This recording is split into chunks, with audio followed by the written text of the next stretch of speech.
Welcome back to the second episode of Common Sense for America. Today, we're going to talk about the crisis at the southern border, the immigration crisis. Clearly, it is a crisis.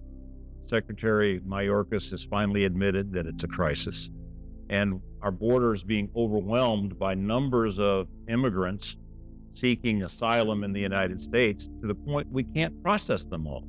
We let them in the country, we identify them, we turn them loose and tell them to show up at court in 3 years, 6 years, 8 years. And many people are just getting away into the country. We know now that we have a higher alert for terrorist activity inside the United States. Our intelligence organizations are telling us that some of these people crossing our border are terrorists. We also know that some of them are criminals. And some of them are using the hordes of people crossing the border to sell drugs. This is costing us American lives. 83,000 will die every year from drug overdoses. Most of these drugs come across our southern border as a part of this migration crisis. The cartels are smuggling people across the border. They kill a lot of people in the process. They sell a lot of people into slavery. And those that don't cooperate, they kill. And we have several documented cases where men who were deported come back into the United States and have murdered someone. So our people are being placed at risk by our failure to deal with this problem.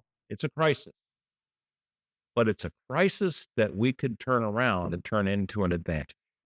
My experience with them is that they are, in general, very, very hardworking, honest people. If they are here illegally, the last thing they want to do is commit a crime and attract the attention of the authorities. So they are generally very, very law abiding and extremely hardworking. Now, they like to get paid in cash because they can't cash a check. The immigration system that we have is absolutely broken. I don't think anyone who looks at it argues that point. Problem we have is that we have not gotten the administration and Congress to get together to fix it. And the fix is pretty obvious to anyone who wants to solve the problem and not take credit for it. Let's begin by understanding, why are all these people coming to the southern border in the first place? Want a job that will help their family prosper and do better. Now, with them are cartel members who are smuggling drugs across the border, cartel members who are smuggling people into slavery across the border.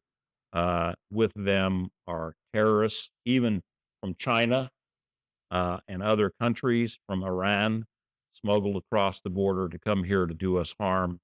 We are significantly more at risk because of this. Our economy is hurt by this undocumented migration into our country. If it were documented and controlled, it could be a tremendous advantage.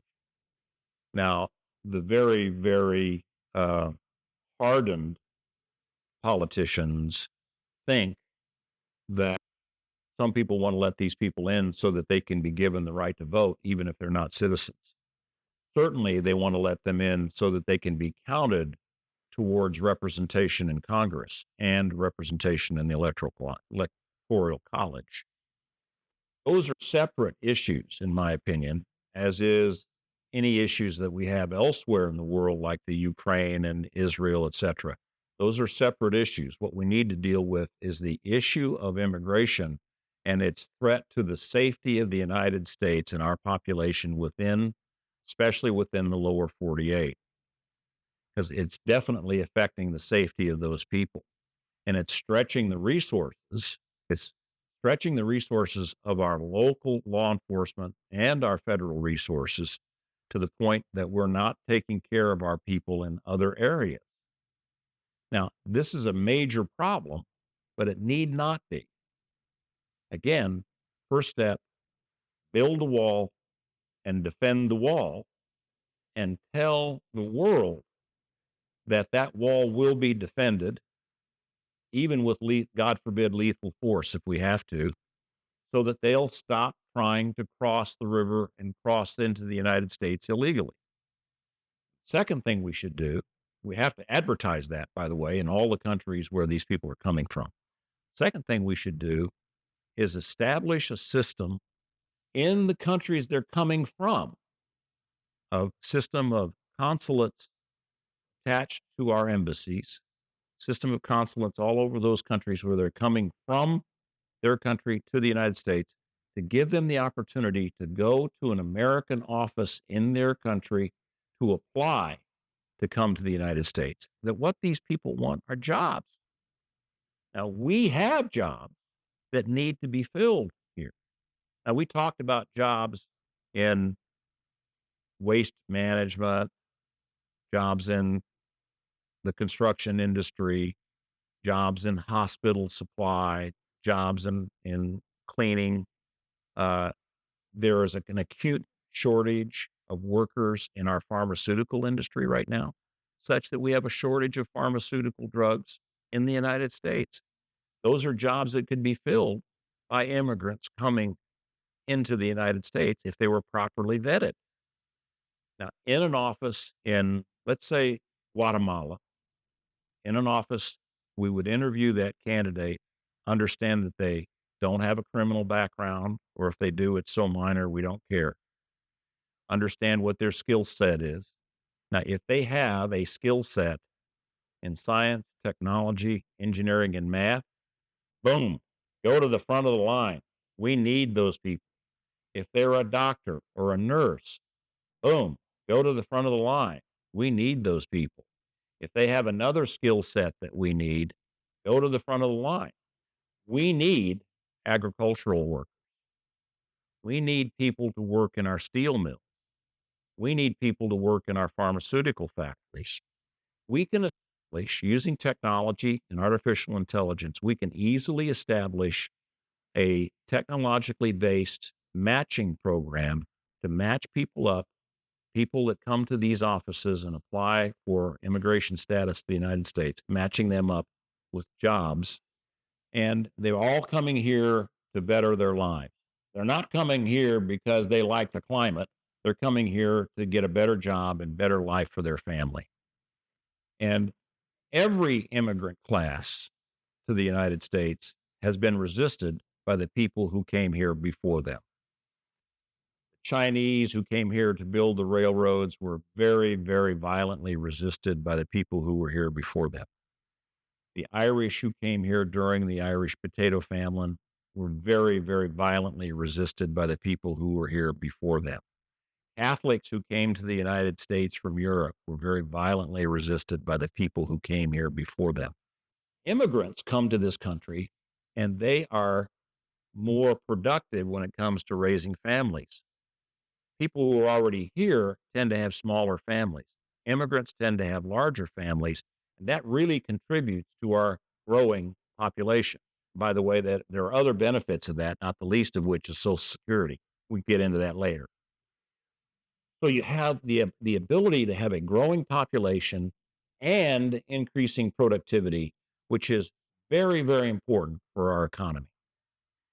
Plus, we take a source of lawlessness, which is the crisis at the border by immigrants who have broken through the border, who've gotten away, some of whom, a small percentage of whom may be terrorists, a small percentage of whom probably criminals, a small percentage of whom come into the United States and they can't find the job that they're looking for and they become criminals. And a small percentage of them were criminals when they left their home in whatever country, and they are continuing to be criminals here. So there's that small element of criminality that we have to control and we have to get our hands around. A wall, a defended wall will solve that. More importantly, we have to keep the people from coming to the border in the first place by giving them a reason to stop in their home countries and explore coming to the United States in their home country, and then match them up with good jobs. We have an agricultural industry that is desperate for workers, desperate for workers. These are people who can fill that job. Now, we can also change the law. And if you do come to this country, we give you a green card and you do come to this country, now we're going to track you And we're going to make it mandatory that the employer who you work for is going to be required to keep track of you and to report to us where you are and what you're doing. And he's going to be responsible for giving you some level of health care, which would be a boon to them. But we're also going to say to them, we're not going to give you Medicare and Medicaid and Social Security benefits unless and until you become a citizen. So don't come here thinking that you're suddenly going to get all this government largesse. You're going to come here and work and pay taxes and earn your place in society here and earn your citizenship. And once you do, you're going to be the beneficiary of all these wonderful programs. Again, let's view this problem in light of our key principles: life, liberty, the pursuit of happiness, and self reliance. Securing the border and taking this problem away from the border and securing the border from a safety standpoint clearly addresses the first key principle of life. Should be our government's primary responsibility. And I would say to any president, that's your first job, is to protect your people. And you got to do that starting at the border. Finally, there is no more loyal American than the immigrant who has come to this country, found a good job, established safety and prosperity for his family, and acknowledges that this is the greatest country in the world. There is no there is nobody who is more loyal to the United States than that person and that family. Now, we can also offer to some of these immigrants, we can offer them the opportunity to serve in the military, in some branch of the military for 5 or more years, with the idea that we will train them in English language skills, teach them the Declaration of Independence, teach them the Constitution, make them very, very worthy citizens so that when they come out of the military, they're ready for citizenship. And we need these people in our military. We're having a real hard time with our volunteer army filling these ranks, and that could address that problem. There's a lot of immigration from Africa to Europe, a lot of immigration from the Mideast to Europe, a lot of immigration from Eastern Europe to Western Europe, a lot of immigration from various Asian countries to the US, from various Asian countries to Latin America.